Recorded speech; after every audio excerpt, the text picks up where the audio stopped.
Quem vai conversar mais com a gente, doutora Ilana Marques, odontopediatra, seja muito bem-vinda aqui ao Mesa para Dois, doutora Ilana. Muito obrigada, Bárbara. É um prazer enorme estar aqui compartilhando, especialmente de um assunto que eu gosto tanto. Não, e um assunto que é super importante, que vai afeta a fala, afeta a amamentação, afeta desde o começo. Por falar em desde o começo, eu acho que assim, hoje a gente tem essa sorte de toda a rede de saúde, pública, privada, já começar a avaliar essa língua presa desde o início. E o que é inicialmente, o que a gente fala como língua presa, doutora Ilana? Então, todas as pessoas têm um freio lingual. E o freio lingual, ele pode ser curto. E quando ele é curto, a gente chama de língua presa. Língua presa, então, é uma membrana que liga a parte de baixo aqui do nosso maxilar, a nossa língua. Isso, exatamente. E ele, quando ele é preso, o problema é que justamente ele dificulta os movimentos corretos. E isso pode afetar, como você disse, desde a amamentação, até a alimentação, até a fala. E na vida adulta também existe muitas pessoas que são afetadas e não têm a menor ideia disso. E como é uma coisa que está evoluindo muito ultimamente, as coisas estão vindo à tona. A gente tem um caso super interessante, né? Tipo assim, porque agora o que acontece? Quando os pais levam os bebês, a gente sempre pergunta: de onde veio essa língua presa? Tem alguém na família? E muitas vezes eles falam: não sei, não sei. E aí a gente fala: posso ver sua língua? Posso ver a do pai? E nesse momento, muitas vezes a gente percebe que eles têm. E eles acabaram aprendendo a lidar por forma de compensações com aquela língua presa. E não pense que isso fica sem pagar a conta.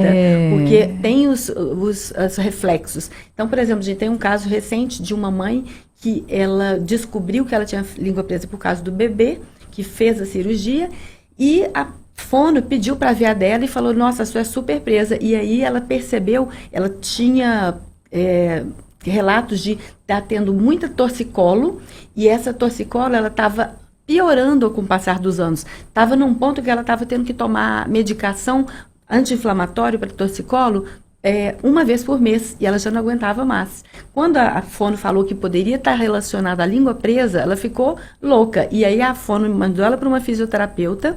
A fisioterapeuta confirmou, fez a cirurgia e desde então ela não teve mais torcicolos.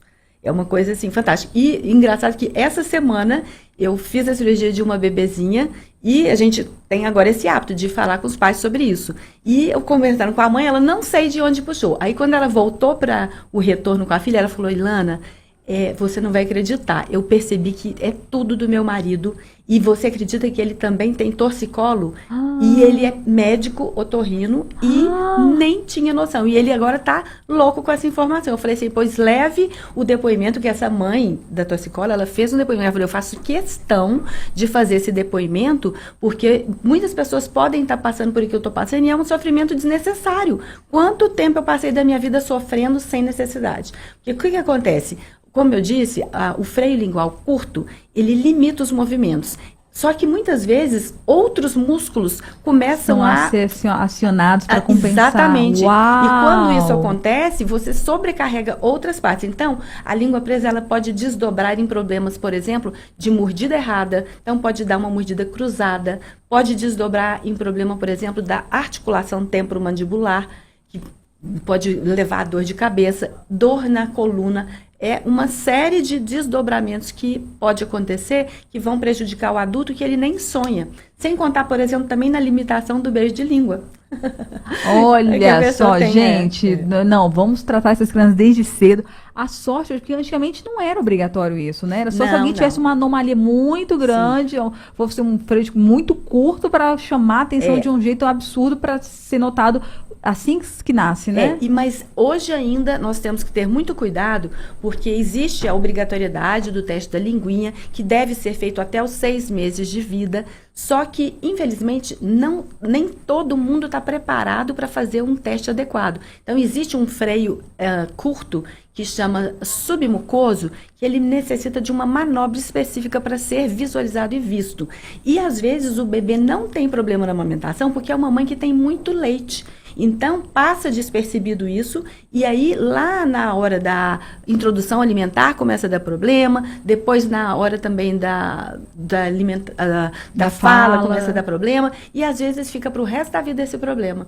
Então, e outra coisa, às vezes também, eles passam por procedimentos muito superficiais, como o famoso PIC. Uhum. E esse PIC, muitas vezes, é uma tristeza, porque às vezes, por exemplo, se for um freio mais exigente, como esse submucoso, não vai resolver, vai ser uma intervenção que vai ser chata para o bebê e depois vai precisar de uma nova intervenção. Então, assim, é muito importante que passe por uma avaliação de uma pessoa que realmente tem experiência e que possa estar fazendo uma boa avaliação, um bom diagnóstico para encaminhar o correto tratamento. E, maravilha, então tá, vamos lá, a mãe tem uma desconfiança, o bebê não tá pegando direito, ou então tá com problema de fala, ou então desde ela ver que a linguinha do bebê tem alguma coisa. Vai lá na avaliação de vocês, aí tem essas formas de resolver, né, que para quem é ouvinte, eu sei muito bem o que é PIC, porque eu tenho um bebê de 11 meses, então assim, a gente, como teve um problema na amamentação no começo, eu sei, mas PIC é dar um cortezinho para que essa membrana que liga, ela fique mais aberta, né? Isso, ela tem uma exatamente. E amplitude. ele é maravilhoso para alguns casos. Só que tem que saber exatamente qual caso que tem indicação dessa intervenção só com a tesourinha ou casos que precisam de uma intervenção um pouco mais delicada, que a gente faz hoje em dia com um laser, que é uma maravilha, porque é um procedimento que a gente faz sem sangramento, sem necessidade de sutura, com uma excelente cicatrização, só que tem que ter muito critério, não é simplesmente fazer a cirurgia. Quando a gente tem uma consulta que chama consulta de avaliação dos freios orais. Tem vários freios orais. Sabia que a gente tem 7 freios orais? Desconhecer completamente. Tem o freio, esse que é o mais comum, que é o da língua, mas tem também o freio labial, que pode também interferir na amamentação. Tem o freio labial inferior, o freio labial superior, tem as bridas, enfim. Mas o mais conhecido é o freio lingual. E então, a gente tem que fazer essa avaliação completa do bebê. Depois que faz essa avaliação, a gente pede uma avaliação de uma fono. Então, às vezes, nós mandamos para a fono e, às vezes, as fonos mandam para a gente. E tem que ser um trabalho em conjunto. Muitas vezes, precisa também de um fisioterapeuta osteopata, porque há tensões corporais, aqueles bebês que podem nascer, por exemplo, com torcicolo congênito, e outros que, por causa da língua presa, vão ter uma preferência de mamada de um lado e também pode provocar o torcicolo. Então, é um trabalho que tem que realmente ter uma equipe trabalhando junto para poder buscar a melhor solução para cada bebê. E é fundamental, por exemplo, que depois da cirurgia que tenha esse acompanhamento da fono, que a fono vai ajudar com que evite de ter aderência, que a mãe saiba fazer a nova pegada correta da amamentação. Tudo isso vai influenciar no resultado da pós-cirurgia, porque não é simplesmente fazer a cirurgia e pronto. E até para a cirurgia, né, Torres? Você já falou dessa trabalho conjunto com os profissionais. E como é que é a recuperação, assim? Beleza, pega a tesourinha, se for o caso do PIC, se for o caso do laser, você falou que já não tem sangramento, não tem sutura, não tem nada disso, não. Mas como é que é a recuperação de um bebê que faz isso? Ele já... Como é que é? Varia muito do grau de dificuldade desse freio. Quando é um freio mais exigente, às vezes o bebê fica mais aborrecido, mais desconfortável. Uhum. Mas, em todos os casos, eu sempre oriento os pais o seguinte: os primeiros 2 dias são chatinhos. Depois disso, vai num crescente de melhora. E a gente dá todo o suporte para que seja o menos chatinho possível esses primeiros 2 dias. Então, o bebê, ele só faz essa cirurgia, no nosso caso, no nosso protocolo, já com um analgésico. Então, 1 hora antes do procedimento, a gente já dá o analgésico adequado para aquele bebê. E aí a gente faz o procedimento a laser com uma potência a mais delicada possível para que tenha também um bom pós-operatório. E isso é o laser cirúrgico. E aí depois tem o laser terapêutico, que é o laser que a gente usa para analgesia, que também vai dar um conforto, que está disponível para ser feito todos os dias nos primeiros 7 dias. Só que quase nunca precisa. Geralmente, muitas vezes é só no primeiro, no segundo dia, às vezes nenhum. Varia muito de bebê para bebê. Que legal.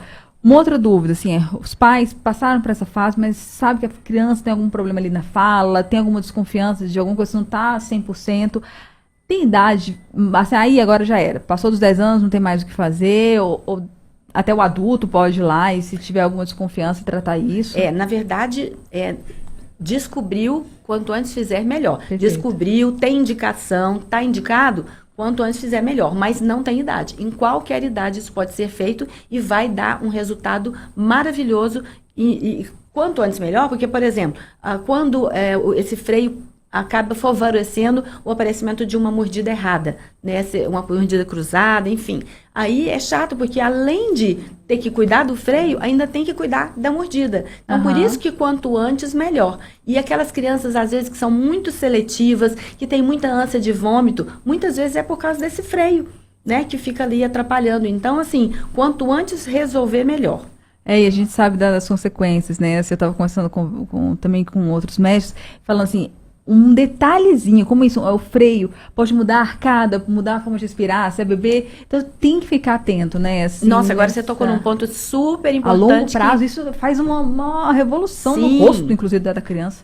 O que acontece? A criança que tem o freio curto tem uma tendência de ficar respiradora bucal, apesar de não ter problema de respiração. Mas por quê? Porque fica aquela mandíbula baixa, segurando e dificultando de manter a boquinha fechada, e a respiração bucal, ela é muito prejudicial. Ela modifica o crescimento da face. Ela também pode, muitas vezes, uma criança... Quantas crianças que têm suspeita de TDAH e quando você vai ver, não tem nada a ver com TDAH, é questão respiratória. Sabe? Outra coisa que tem demais, que é suspeita, por exemplo, do refluxo, que pode também estar relacionado com a língua presa. Então, assim, gente, uma série de coisas. Vamos cuidar desde cedo, como a doutora falou. Doutora Ilana, quem quiser acompanhar mais trabalhos, dicas que você dá, qual é o melhor caminho? A gente tem o Instagram, né, que é @IGM de Ilana Guimarães Marques, odontopediatria.